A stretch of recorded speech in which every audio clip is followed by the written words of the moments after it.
M4A.pk पे we welcome you. और रेलोमिन cream का जो है आज फेयरनेस क्रीम है, इसका रिव्यू आपकी खिदमत में पेश कर रहे हैं। इसकी थोड़ी सी प्रॉपर्टीज़ बताएंगे और आपकी नीड को अगर मैच करती हुई तो बड़े ही इकोनॉमिकल प्राइस में ये M4A.pk पे अवेलेबल है। ये फेयरनेस क्रीम रेलोमिन के नाम से, जो कि best skin fairness lightning and brightening cream है।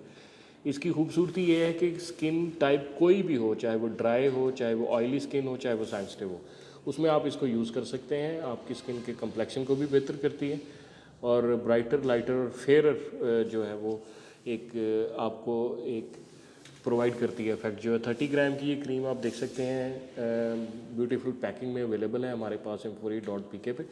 और इसकी जो प्राइस मैं आपके साथ शेयर करना चाह रहा हूँ वो इम्पोर्टेंटली देखिएगा, सिर्फ़ और सिर्फ 695 रुपीज़ में ओरिजिनल लेबल प्राइस पे हम इसको चार्ज कर रहे हैं। और बड़ी इकनॉमिकल प्राइस में एक फेयरनेस क्रीम आपको अवेलेबल है रेलोमिन के नाम से।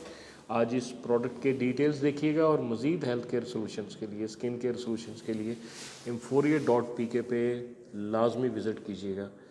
Thank you. अस्सलाम वालेकुम।